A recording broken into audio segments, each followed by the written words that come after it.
C'est drôle comme les souvenirs d'enfance semblent briller un peu plus fort quand on regarde en arrière depuis un lieu de douleur.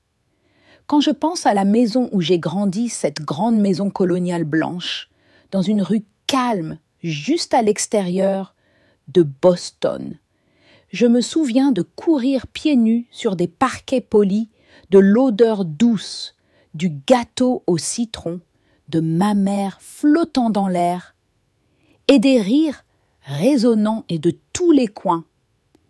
Il y avait toujours beaucoup de bruit dans notre maison, beaucoup de mouvements.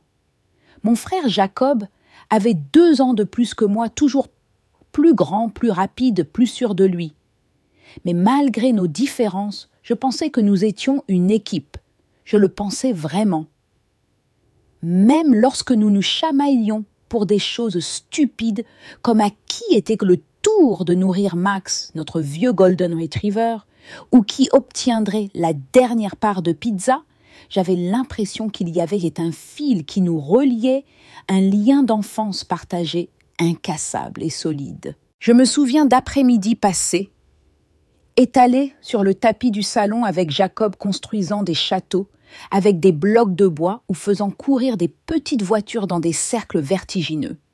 Nos parents travaillaient de longues heures dans leur cabinet d'avocat au centre-ville. Mais nous avions l'un l'autre. J'étais celle qui était tranquille, la rêveuse, avec des livres empilés jusqu'au plafond, tandis que Jacob était la star, le football, le gouvernement étudiant, toujours entouré d'amis. Parfois je me demandais s'il me remarquait même quand il brillait. Mais la nuit, quand nous étions juste tous les deux, nous descendions en douce dans la cuisine pour des collations de minuit et échangions des secrets. Je n'aurais jamais imaginé qu'il arriverait un moment où il voudrait que je disparaisse de sa vie. La vérité est qu'en vieillissant, les choses ont commencé à changer. Je suis partie à l'université en Californie à la recherche du soleil de la liberté et d'une idée de qui je voulais devenir. Jacob est resté près de chez lui, est allé à Harvard, puis a commencé à gravir les échelons dans un cabinet d'avocats chic à New York. Nos chemins se sont séparés, mais j'ai toujours pensé qu'il y avait un fil qui nous ramènerait l'un vers l'autre. C'est pourquoi lorsqu'une fraîche matinée d'octobre, ma mère m'a appelée et m'a dit que Jacob se mariait à New York, mon cœur s'est emballé. Je nous ai imaginés debout, ensemble, dans une grande cathédrale ancienne, tous sur notre 31 et riant d'un souvenir d'enfance dont seuls nous deux nous souvenions. Je ne connaissais même pas le nom de la femme qui l'épousait. Ça n'avait pas d'importance. Tout ce qui comptait, c'est qu'il était mon frère et que je serais là pour lui. Les préparatifs du mariage semblaient dominer toutes les conversations de la famille. Les invitations volaient à travers l'Amérique et même l'Europe. Des cousins éloignés dont je me souvenais à peine. Des amis de famille de l'époque de l'université de mes parents. J'ai attendu mon invitation. L'épaisse enveloppe crème avec une élégante écriture dorée. Les jours se sont transformés en semaines et rien n'est arrivé. Au début, j'ai haussé les épaules.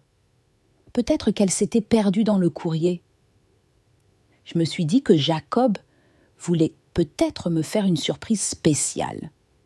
J'ai continué à vérifier la boîte aux lettres, me sentant stupide mais pleine d'espoir. Mais l'espoir s'est estompé, remplacé par un sentiment croissant d'embarras. Au travail, mes amis m'ont demandé si j'étais excitée pour le mariage.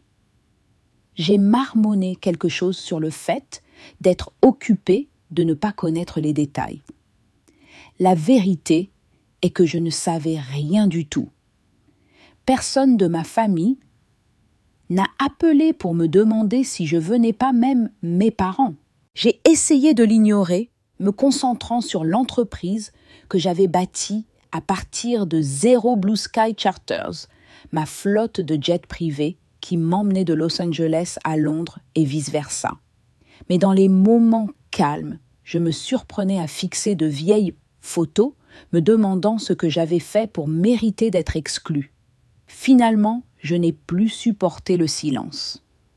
Un vendredi soir, la pluie battant doucement contre les fenêtres de mon appartement, j'ai composé le numéro de Jacob. Mon cœur battait dans ma poitrine, un tambour lourd et anxieux. Le téléphone a sonné 3 fois avant qu'il ne réponde. « Salut, c'est moi !» J'ai commencé en essayant d'avoir l'air légère, comme si je ne connaissais pas déjà la réponse. J'ai entendu dire que le grand jour approche. C'est quand le mariage. Il y a eu une pause assez longue pour que je puisse compter les secondes. Puis la voix de Jacob plate et froide est venue à travers la ligne. Ça ne te regarde pas. Reste en dehors de ça, Olivia. Tu n'es qu'une sorte de videuse de poubelle sur ce projet passager. Pendant un moment, je n'ai pas pu respirer. Je ne pense pas avoir d'abord compris ce qu'il voulait dire. Juste cette pointe acérée dans sa voix, la façon dont il crachait mon nom. J'avais l'impression qu'il tendait la main à travers le téléphone et me poussait hors de sa vie.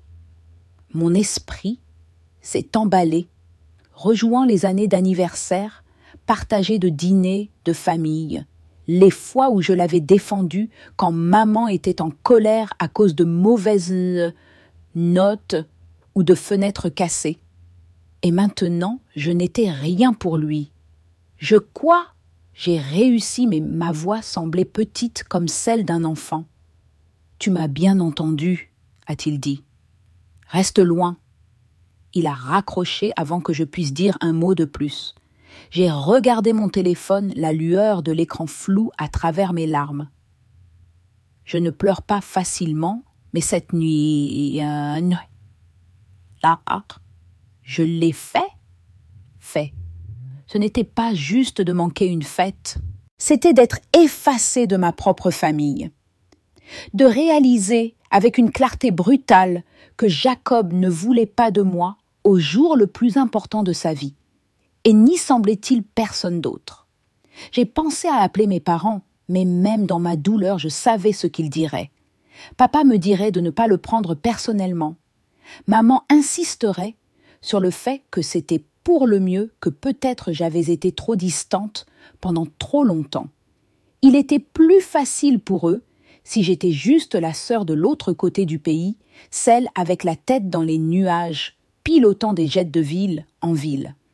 Cette nuit-là, je me suis assise seule dans mon appartement silencieux, les lumières de Los Angeles scintillant à l'extérieur de ma fenêtre.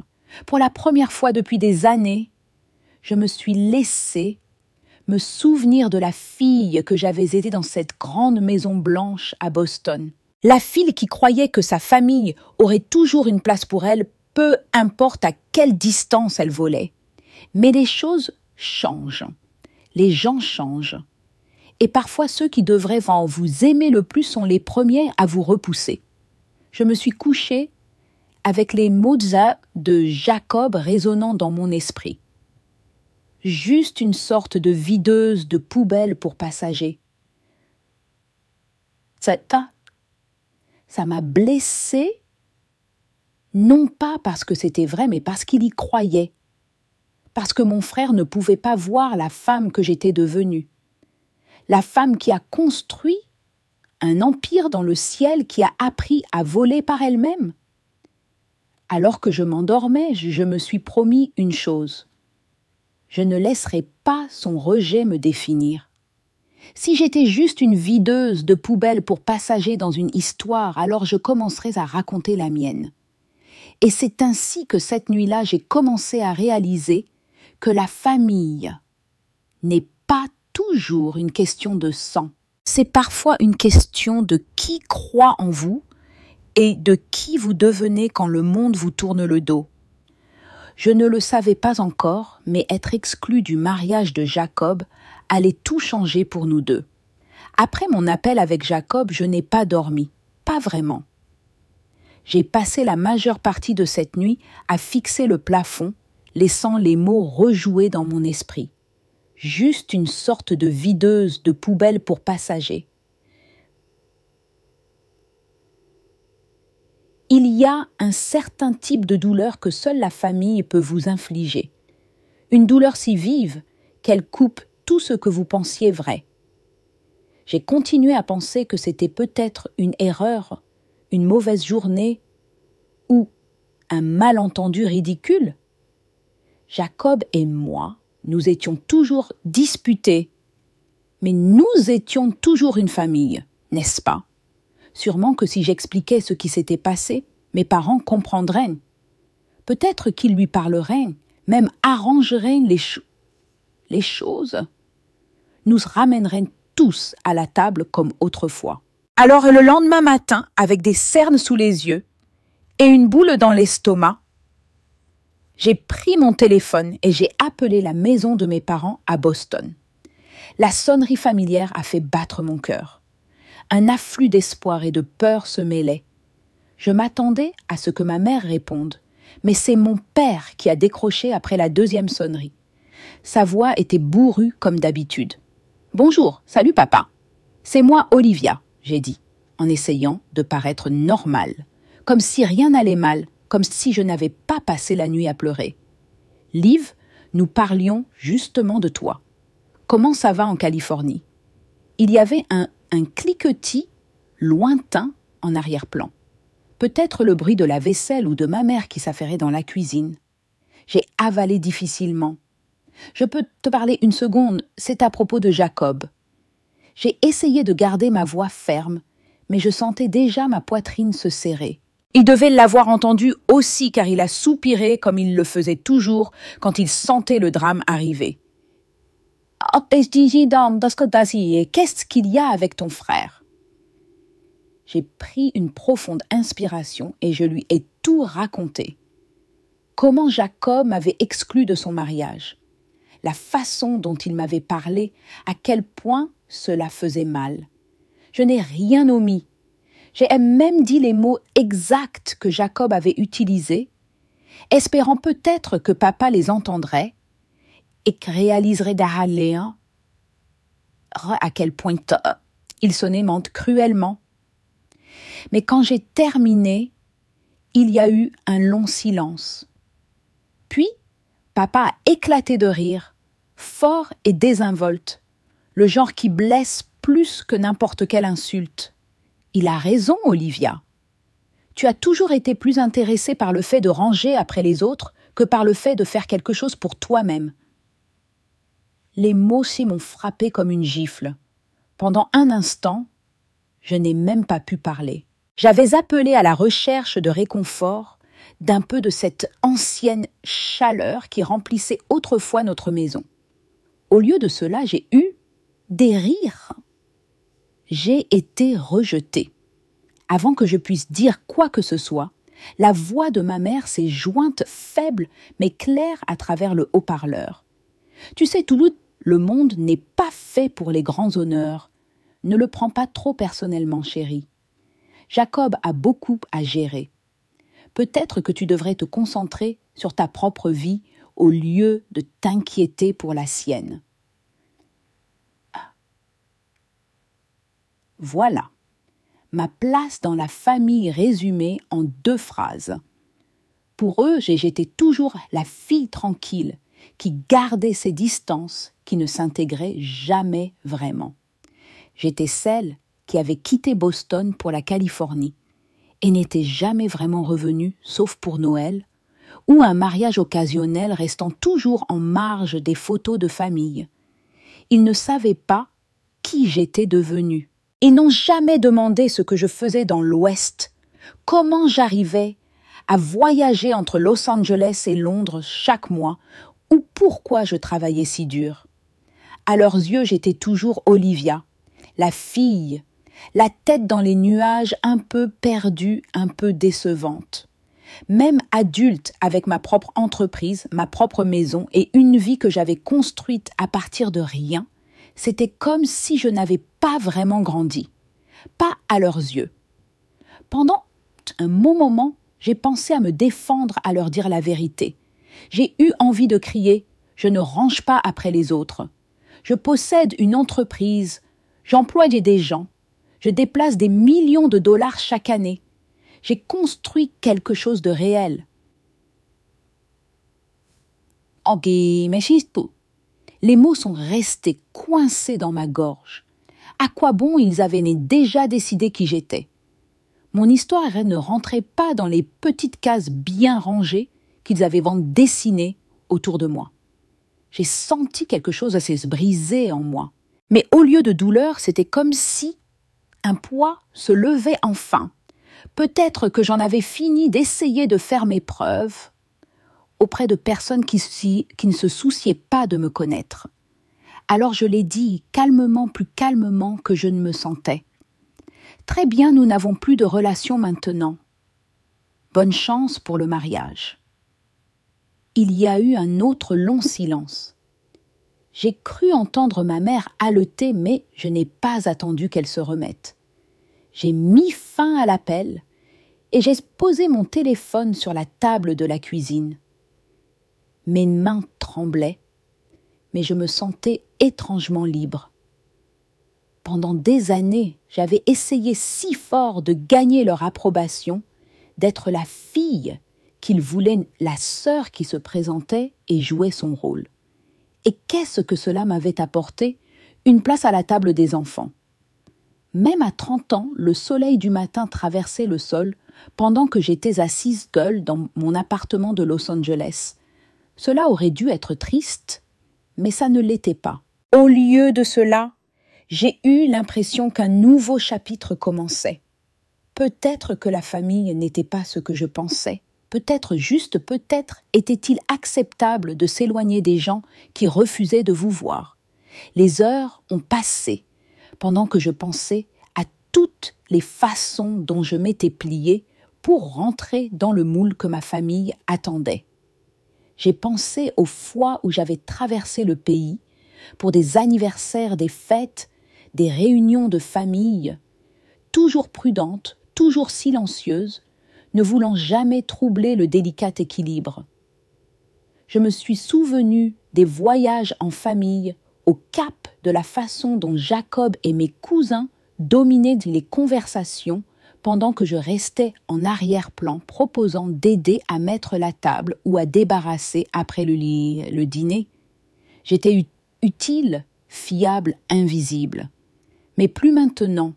Si ma famille voulait prétendre que j'étais juste une videuse de poubelle pour passagers, très bien, qu'ils le fassent. Ils ne savaient pas que ma vie était plus grande qu'ils ne pouvaient l'imaginer. Ils ne savaient pas que la fille qui regardait les avions par la fenêtre de sa chambre avait grandi pour les posséder, les piloter, tracer sa route à travers les continents et les océans. Cet après-midi-là, je suis allée au hangar où étaient gardés mes jets. L'air à l'intérieur était frais, vibrant, de l'énergie silencieuse des machines attendant le vol. J'ai passé ma main sur l'aile polie de mon avion préféré, un élégant Gulfstream argenté, et j'ai ressenti une montée de fierté. C'était à moi, tout. Non pas parce que quelqu'un me l'avait donné, mais parce que je travaillais pour cela chaque jour, d'une manière que ma famille ne comprendrait jamais. Je suis restée là longtemps, écoutant les sons lointains de la ville, le rugissement étouffé des moteurs et les rires de l'équipage préparant un vol pour l'Europe. J'ai réalisé que je n'étais pas seule. J'avais construit ma propre famille. Une équipe qui me respectait, qui me voyait, qui ne se souciait pas des vieilles blessures ou des bagages familiaux. Ici, je n'étais pas seulement Olivia la déception. J'étais la patronne, la femme aux commandes, la femme qui disait oui ou non et qui tenait parole. Ce soir-là, alors que le soleil se couchait sur le Pacifique, je me suis servi un verre de vin et je me suis assise sur mon balcon, regardant le ciel infini. Mon téléphone a vibré plusieurs fois. Des messages de cousins, un message d'un ancien camarade de classe, rien de mes parents ou de Jacob. Je m'en fichais. Pour la première fois depuis longtemps, je me sentais légère, je me sentais entière. S'ils ne me voulaient pas à leur table, je construirais la mienne. Et je la remplis de gens qui me voyaient, qui me valorisaient, qui comprenaient que parfois les plus silencieux grandissent pour s'envoler plus haut que quiconque ne s'y attendait. Et c'est ainsi qu'avec un simple appel, j'ai laissé tomber la famille dans laquelle je suis née et j'ai commencé à revendiquer la vie et la famille que j'avais choisie pour moi. La vérité est que je n'ai jamais vraiment eu besoin de leur approbation. J'ai passé la majeure partie de ma vie d'adulte à silencieusement courir après ce qui comptait pour moi, pas pour eux. Pendant des années, alors que ma famille à Boston me jugeait comme une simple videuse de poubelle pour passagers, j'ai construit quelque chose qu'ils ne pouvaient même pas imaginer. Tout a commencé l'été de mes 26 ans, au bord d'un petit aéroport à Santa Monica, regardant un vieux Learjet cabossé décoller dans le ciel bleu de Californie. J'ai toujours aimé les avions. Enfant, je m'asseyais à ma fenêtre et regardais les traînées de condensation traverser les nuages, rêvant des destinations de ces vols. Paris, Rome, Londres, New York. J'étais fascinée par le monde au-delà de notre petit quartier, par l'idée de me déplacer dans l'air à libérée de tout ce qui me pesait au sol. Cette curiosité est devenue une obsession et dans la vingtaine, elle s'était transformée en carrière. Mon premier vrai salaire a été consacré à des leçons de vol, puis à des heures enregistrées dans des cockpits exigus et enfin, après une série d'investissements chanceux, à l'achat de mon premier jet, un Cessna fatigué d'occasion qui avait besoin de plus de réparations qu'il ne valait. Mais cet avion était mon ticket. J'ai lancé Blue Sky Charters avec rien de plus qu'un nom et un rêve. Je nettoyais l'avion moi-même, je m'occupais des réservations et je pilotais même certains des premiers vols quand je ne pouvais pas me permettre un équipage à temps plein. Chaque dollar que je gagnais retournait directement dans l'entreprise. Un nouveau système de navigation ici, une nouvelle couche de peinture là. Petit à petit, le bouche à oreille s'est propagé. J'ai commencé à transporter des entrepreneurs technologiques entre la Silicon Valley et Seattle, puis des artistes de Los Angeles à Miami. Ensuite, une fois que j'ai acheté mes deuxième et troisième jets, même des cadres de New York à Londres. Blue Sky Charters est devenu un nom que les gens murmuraient dans les aéroports privés et les hôtels de luxe. Nos vols n'étaient pas seulement une question de commodité. Il s'agissait de discrétion, de fiabilité et d'un certain glamour discret. Il y a eu des moments où je traversais le hangar, mes talons claquant sur le sol poli, et où je devais me rappeler que c'était réel. Ces 10 jets valant plus de 8 millions de dollars, chacun m'appartenait. Mon entreprise, mes règles. Mais je ne l'ai jamais dit à ma famille et pas une seule fois. Je suppose que je voulais garder quelque chose pour moi, une vie secrète, séparée de leurs jugements et de leurs petites attentes. Je n'avais pas besoin de l'approbation de mon père ou des applaudissements de ma mère. Je ne voulais pas que Jacob me réclame soudainement comme la sœur qui avait réussi. Pendant des années, Blue Sky Charters a été mon monde caché et je l'ai protégé farouchement. Je suppose que la seule chose que je n'avais jamais anticipée, c'est qu'au milieu de toute cette solitude, je tomberais amoureuse. Mais c'est comme ça que la vie marche, n'est-ce pas? Quand vous lâchez enfin ce que tout le monde veut, quelque chose de bon s'infiltre, quand vous ne regardez pas. Il s'appelait Michael. Ce n'était pas une célébrité ou un client milliardaire, mais l'un des pilotes que j'avais embauché quand l'entreprise a commencé à croître. Il était stable et calme, avec des sourires faciles et de grandes mains rugueuses. Le genre qui vous dit qu'il sait comment réparer les choses. Je l'ai d'abord remarqué lors d'une vérification de maintenance de routine à Denver.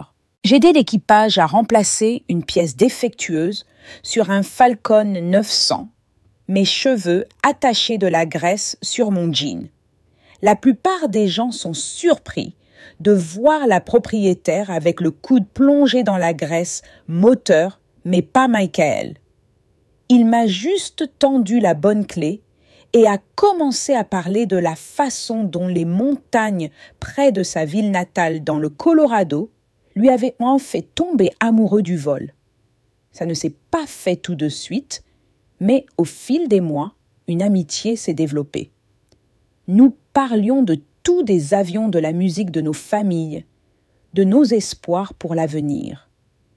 Je lui ai dit des choses que je n'avais jamais dites à voix haute auparavant, sur le sentiment d'être invisible dans ma propre famille, sur le fait de construire quelque chose juste pour me prouver que j'en étais capable. Il écoutait sans jamais juger, toujours encourageant. Et puis, un soir tranquille au hangar, après une longue journée de paperasse et de journaux de bord, il m'a embrassée. C'était naturel, comme prendre une profonde inspiration après l'avoir retenue trop longtemps. Nous avons gardé les choses simples, pas de grandes déclarations ou de décisions hâtives. Michael a emménagé avec moi et la vie s'est installée dans un rythme. Vols vers l'Europe et retour repas partagés, longues promenades dans Griffith Park, rêvant ensemble de ce qui pourrait venir. Il ne s'intéressait pas à mon compte en banque, ni à mon empire d'affaires. Il s'intéressait à moi, juste Olivia, pas à la propriétaire de jet, pas à la déception familiale. Un an plus tard, nous avons décidé de nous marier. Je ne voulais rien de tape à l'œil, rien qui ne ferait les gros titres ou n'attirerait l'attention. Nous avons choisi Aspen, Colorado, à la fin du printemps. L'air était vif, les montagnes encore saupoudrées de neige, et une poignée d'amis proches, la plupart pilotes ou membres d'équipage, nous ont rejoints pour une cérémonie tranquille dans un lodge en bois. Je portais une simple robe sans fioriture, et Michael était beau dans son costume.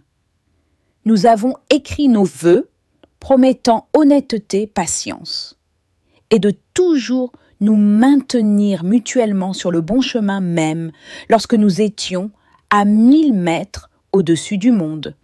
Mais la vie privée, comme j'avais appris, est difficile à maintenir lorsque l'on travaille avec des personnes qui parlent à des personnes qui parlent à la presse. D'une manière ou d'une autre, la nouvelle s'est répandue. Peut-être était-ce un client d'hôtel fouineur ou un photographe qui a aperçu notre petite célébration. Peut-être était-ce juste l'étrangeté pure de l'histoire, une propriétaire de jet mystérieuse se mariant dans les Rocheuses, loin des projecteurs de Los Angeles ou de New York. En quelques jours, des photos de Michael et moi sont apparues en ligne. Quelqu'un a déterré des dossiers de Blue Sky Charters et soudain mon nom était partout à la télévision, dans des magazines brillants, dans toute l'Amérique et même dans les pages économiques de Londres et de Paris. Mariage secret de multimillionnaire à Aspen. Un titre disait « La reine des jets privés épouse un pilote », disait un autre. J'étais embarrassée au début. J'avais passé tant d'années à éviter les projecteurs, contente de voler sous le radar littéralement et figurativement. Maintenant, j'étais le centre de l'attention, l'objet de commérages et de spéculations folles. Les gens voulaient savoir comment j'avais fait. Comment d'ailleurs une femme tranquille de Boston avait bâti un empire dans le ciel. Le téléphone sonnait sans arrêt. Des journalistes, de vieux amis, même des célébrités, qui voulaient m'affréter mes jets maintenant qu'ils savaient qui j'étais. Mais plus que quiconque, c'était ma famille qui est venue à l'appel. Soudain, des cousins qui ne m'avaient pas parlé depuis des années voulaient renouer. Mes parents ont laissé des messages maladroits et hésitants. Et Jacob, mon frère, qui ne m'avait pas invité à son mariage, appelait encore et encore, laissant des messages vocaux de plus en plus désespérés à chaque sonnerie. Dans ces moments, le monde s'intéressant soudainement à mon histoire, j'ai réalisé quelque chose de profond. L'approbation que j'avais poursuivie pendant des années n'avait jamais eu d'importance. Ce qui comptait, c'était la vie que j'avais construite. L'entreprise, les amis, le partenaire qui m'aimait pour qui j'étais. Pour la première fois, je me suis sentie vue, non pas parce que le monde regardait, mais parce que je m'étais enfin laissée voir. Et dans cette étrange nouvelle lumière, j'ai compris la véritable liberté que j'avais acquise. Pas seulement la liberté dans le ciel, mais la liberté de ne pas avoir besoin d'être quoi que ce soit, pour qui que ce soit d'autre que pour moi-même. Si vous m'aviez dit, il y a un an, que je me réveillerais avec 500 appels manqués en un week-end, j'aurais ri et vous aurez traité de dramatique. Mais encore une fois, rien de ce qui s'était passé cette dernière année n'avait été normal et l'univers a une façon de nous surprendre juste au moment où nous pensons tout avoir compris. Le matin après que mon mariage ait été diffusé à la télévision, je me suis retournée, m'attendant à trouver Michael toujours endormi à mes côtés. Au lieu de cela, mon téléphone s'allumait comme un sapin de Noël. Des notifications bourdonnaient si fort que même notre chien Max avait l'air agacé. Au début, j'ai pensé que c'était une erreur, peut-être une alarme que j'avais oublié de désactiver, ou un chat de groupe devenu fou. Mais à mesure que les appels manqués se multipliaient et que les messages continuaient d'affluer, la réalité s'est imposée avec une clarté surréaliste. Ma famille, la même famille, qui avait ignoré mon existence pendant si longtemps, ne pouvait soudainement plus se passer de moi. Il y avait un message de ma mère, sa voix était tremblante dans l'enregistrement. « Olivia, nous n'avions aucune idée, ma chérie. Appelle-nous s'il te plaît. Nous voulons parler. » Puis un de papa essayant et échouant à avoir l'air décontracté. « Salut Liv, c'est ton vieux père. On dirait que tu as été occupé. Appelle-nous. » « D'accord. » Et Jacob, mon frère, qui m'avait autrefois appelé juste une sorte de videuse de poubelle pour passagers. Son premier message était court, presque formel. « Olivia, j'ai vu les nouvelles. Appelle-moi. » Par le troisième message, son ton avait complètement changé. « Oli, s'il te plaît, parlons. Je suis désolée. D'accord, je veux entendre ton histoire. » Tony, des cousins de Chicago, des tantes du New Jersey, des amis que je n'avais pas vus depuis le lycée, même des parents d'Europe dont je me souvenais à peine. Ils voulaient tous quelque chose. Pouvons-nous visiter ta maison à Los Angeles? Aurais-je une chance de voler sur l'un de tes jets? Tu es incroyable, Olivia. Pourquoi ne nous l'as-tu jamais dit?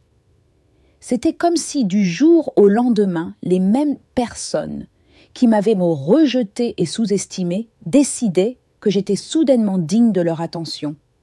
J'ai fixé le mur de notifications, un étrange mélange de colère et d'amusement grandissant en moi.